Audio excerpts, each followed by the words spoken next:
Lumberjacks sleep through brutal winters with no gas, no electricity, no thermostat. You have all three and still wake up cold. Today I am exposing the system they use that modern heating never taught you. The problem most people have with wood heating is not the wood. It is the approach. They buy expensive stoves, toss in wet logs the size of a sleeping dog, choke the airflow, then wonder why the room smells like a smoked boot, and why they are freezing at 3 in the morning. The first big mistake is overheating early.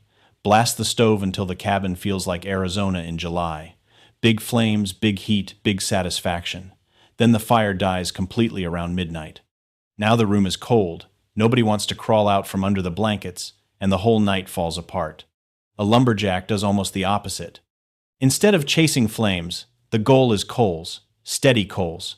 A deep bed of glowing hardwood coals is the real secret currency of winter survival. Flames are dramatic, coals are dependable. And dependable is what gets you through a night when it is -20 outside. Hardwood is the other half of that equation. Oak, beech, maple, hornbeam. These burn slower and denser. Oak carries roughly twice the energy per cubic foot compared to pine. Twice. Pine burns hot and fast. Great for getting a fire started. Terrible if you want heat still going at 5 in the morning. Using pine overnight is like hiring a sprinter to run a marathon. Here is something most people never hear. Cabin temperature matters less than bed temperature. That changes everything. Keeping the whole room roasting just wastes fuel. The smarter move is trapping warmth around the body itself. Less effort, more result. I will get to exactly how that works later. Some of the warmest nights I have ever had were in cabins with no electricity, no gas, and sometimes no proper insulation either, just dry wood, used the right way. Cold teaches fast. You either figure it out or spend the night wrapped like a burrito praying for sunrise. But getting the fire right is only part of the system, because it does not matter how well you manage the burn if the cabin itself is throwing that heat straight outside, and most cabins do exactly that. A bad cabin eats firewood like a teenager eats snacks. You keep feeding it, and somehow it is still hungry. Here is the truth that modern houses sometimes miss. Keeping heat inside is more important than creating it. You can burn all the hardwood you want. If the heat just walks out through the walls, you are doing expensive work for zero return. It starts with size. Logging cabins are small on purpose. Low ceilings, tight layouts, less empty air to heat. Makes sense, right? Meanwhile, modern homes have giant open spaces where warm air floats near the ceiling, doing absolutely nothing useful for the people living below it. I once stayed in an old logging shack where I could touch both walls while lying in bed. Looked like a garden shed with emotional problems. But it stays warm all night, on a surprisingly small amount of wood. Small space. Nowhere for heat to hide. The walls matter too. Thick timber with natural insulating gaps packed with moss, bark, clay, or cloth. Not pretty, not modern. But effective in ways that would embarrass a lot of expensive wall systems being sold today. Then there are drafts. And this is where most people lose the battle without realizing it. Cold air comes in low. Hot air escapes high. Every gap under a door, every poorly fitted window frame, every crack in the wall is working against you all night long. You block the lower gaps first. Some people hang heavy wool blankets over interior doorways to create heat pockets. One stove then warms a sleeping area without wasting energy on every forgotten corner. Here is a practical trick worth knowing right now. Walk around the inside of your space on a cold day with a lit candle. Wherever the flame flickers, cold air is getting in. Then you seal it. Simple. Costs nothing. And the difference overnight is immediate. Sleeping platforms matter too. A bed raised off the floor stays noticeably warmer because cold air settles low. Sleeping directly on the floor in winter is basically volunteering to become refrigerated leftovers. And wool. Wool keeps insulating even when damp. Cotton does not. Cotton gets wet and turns against you completely. That is why you never go to bed in sweaty cotton after hard physical work. The rule is simple. Go to bed dry. Not warm, dry. Wet socks ruin a night faster than forgetting your axe in the forest. But here is the part that still surprises people. The warmest thing in that cabin is not always the stove. It is something hiding quietly underneath the ash that most people throw away every single morning without a second thought. People see ashes and think the fire is dead. Wrong. Some of the best, most useful heat comes after the flames are completely gone. Under a pile of gray ash can hide enough stored heat to restart a fire, 6, 8, sometimes 12 hours later. Still glowing, still alive. It feels almost magical the first time you see it. Like the fire survived the night out of pure stubbornness. Here is how it works. About an hour before bed, you stop feeding the stove for big flames. Let the hardwood burn down into a deep coal bed, then you lightly dust the top of those coals with fine ash. The ash acts like a thin, insulating blanket. It slows the oxygen flow. It traps heat inside the coal bed. Those coals survive under ash for 10, 12 hours. Morning comes, you scrape the ash aside, add a little kindling, and the fire wakes right back up. I know one old logger who calls ashes his wood savings account. Funny guy. Smells permanently of chainsaw oil and black coffee.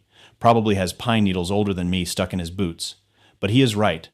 Manage the ash correctly, and you burn less wood overnight and wake up to a fire that is already halfway back to life. There is also the stone trick. Dense, dry stones placed near the stove before bed absorb heat slowly and release it slowly through the night. Not river rocks, though. Wet river rocks can crack or even explode when heated hard. Nobody wants bedtime turning into an artillery situation. Dry granite wrapped in thick cloth and placed near the foot of the bed radiates warmth for 3 to 4 hours. Same principle as a modern heat pack, except these do not need batteries or charging cables that mysteriously vanish when you need them most. Cast iron plays the same role on a bigger scale.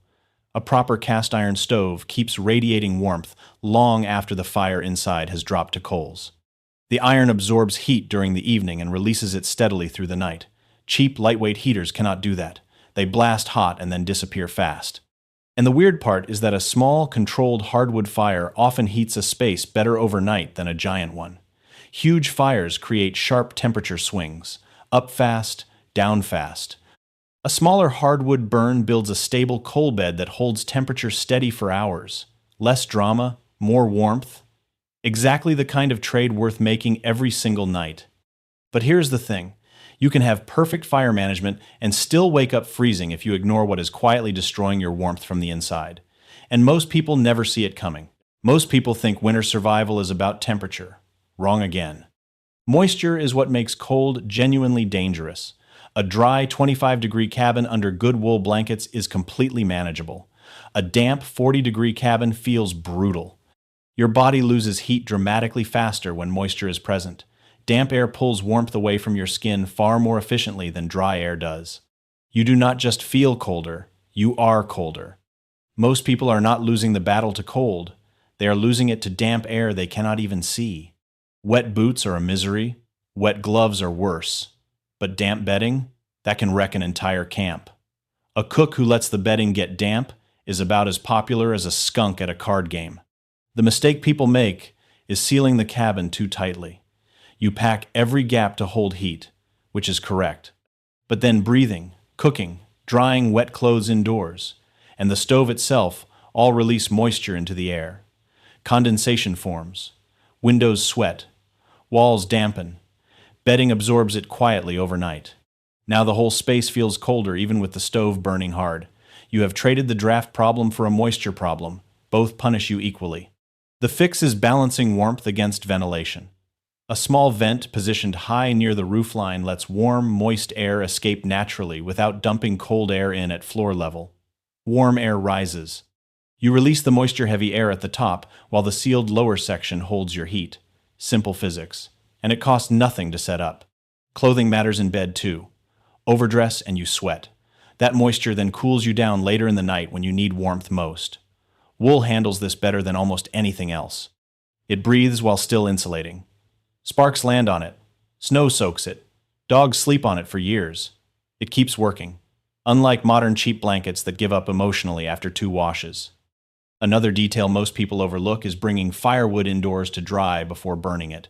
Wood stacked near the stove for even a few hours burns hotter and cleaner. Wet wood spends enormous energy just boiling off internal moisture before it can heat anything. That hissing sound from green logs on the fire, that is the wood complaining and wasting your evening. Cooking heat works double duty too. A cast iron pot simmering on the stove adds warmth, keeps humidity at a manageable level, and guarantees hot food after a long, cold day. Nothing boosts morale like hot stew after 12 hours outside, except maybe dry socks. Dry socks might genuinely win. So now you have the right fire, the right cabin, and moisture under control. But there is one final piece that ties everything together. It sounds almost too simple to matter, and yet it outperforms things people spend serious money on today. Here is the shift in thinking that changes everything. You do not need to heat the whole cabin. You only need to heat the human. Modern heating tries to warm every cubic foot of air in a space. The smarter approach concentrates warmth exactly where it matters, in the bed, around the body, nowhere else. The first method is preheating the bed itself, not with electricity, not with gadgets, with stored heat. Take dense, dry stones, heat them near the stove for a couple of hours, wrap them in thick cloth, and place them at the foot of the bed about 30 minutes before sleep. By the time you lie down, the bed is already warm.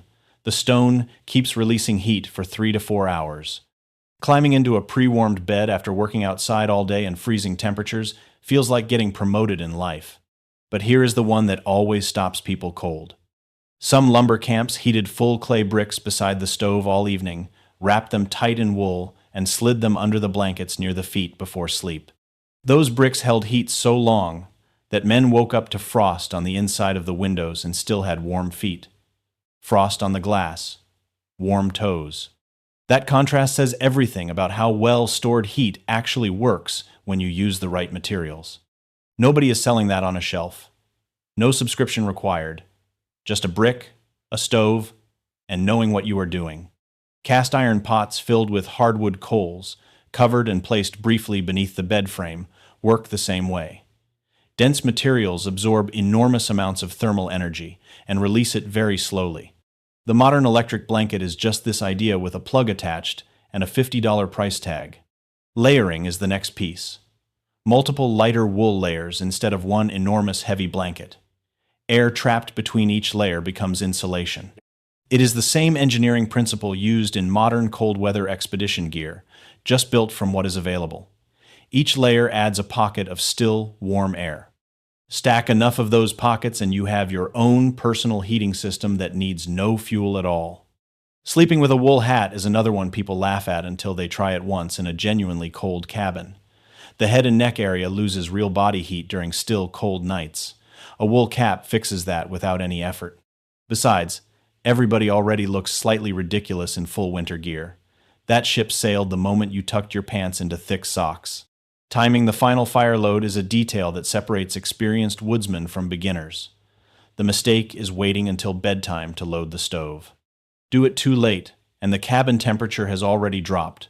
The coal bed has not built up properly, and the fire is still in its active burning phase when it should be settling into a slow, steady hold. The better move is loading the heavy hardwood an hour or more before sleep. Let it burn, build the coals, then reduce the air intake. By the time you get into that pre-warmed bed, the stove is already running exactly right. There is also the box bed worth knowing about. Common in Scandinavian and northern logging cultures, wooden sleeping enclosures built right into the cabin wall, 3 solid sides and a curtain across the front. Your body heat alone keeps that small enclosed space comfortable through the night, even when the rest of the cabin cools down significantly. A personal heat pocket. Simpler and cheaper than anything being marketed as a sleep solution today. Put all of this together, and it stops being a collection of tricks. It becomes a system, and the real genius behind that system is something modern comfort has almost completely hidden from people. Modern heating makes people passive. You press a button. Heat appears. Nobody thinks about airflow, fuel density, moisture balance, heat storage, or insulation. The system handles it silently. And that costs people the knowledge. When you work with wood every day, you have to think about all of it. Your comfort depends on getting it right. That necessity builds something money cannot buy. Real efficiency born from real understanding. An old logger once told me modern people trust thermostats more than their own senses. Harsh. But honestly, he had a point. The best woodsmen are not the ones with the biggest stoves or the largest wood piles. They are the ones obsessed with control. Slow burns, dry fuel, tight spaces, dense coal beds, layered warmth around the body, every piece working together. I know one camp cook who burns barely half the wood that neighboring cabins go through. His place stays warmer than any of them. No special equipment. No expensive gear. Just dry hardwood stacked properly, a thick coal bed banked every night, minimal door opening, one high vent cracked for moisture, and layered wool bedding. Nothing flashy. That is usually how real skill looks from the outside. And there is something almost funny about the modern panic during a winter power outage. Hardware stores sell out of portable electric heaters within hours. People buy complicated battery backup systems costing thousands. Generators run out of fuel at exactly the wrong moment.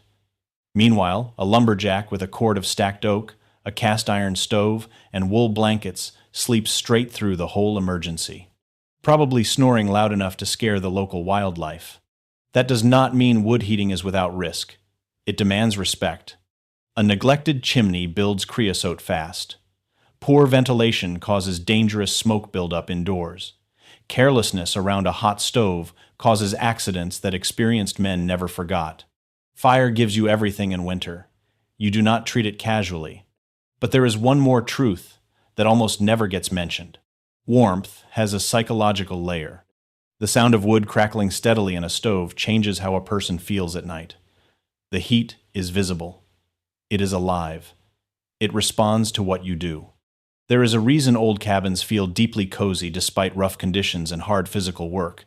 The heat requires your participation. You manage it. You understand it. It is yours in a way that a thermostat setting never quite is. Once you understand the full system, winter feels different, less threatening. You stop fighting the cold blindly and start working with it. You know what the fire needs. You know what the cabin needs. You know what your body needs. That is how a lumberjack sleeps warm, not through magic, through observation, habit, and simple techniques refined over long, cold winters in forests where getting it wrong is simply not an option, which sometimes includes waking up with a beard frozen solid from breathing during the night. And yes, it feels exactly as strange as it sounds. None of these tricks are new. Most of them are older than electricity itself. People survived brutal winters long before modern heating existed, in conditions most of us would not last a week in. They did not have better technology. They had better knowledge. They understood fire, moisture, heat storage, and their own bodies in ways that modern comfort quietly erased. The funny thing is, everything we covered tonight still works, right now, in any cabin, any old house, any situation where the power goes out and the thermostat becomes decoration again.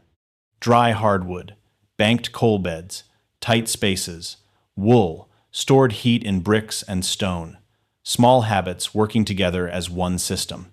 That is the whole game. If you found this useful, subscribe. There is a lot more real wood knowledge, firewood tricks, and old school heating wisdom coming your way.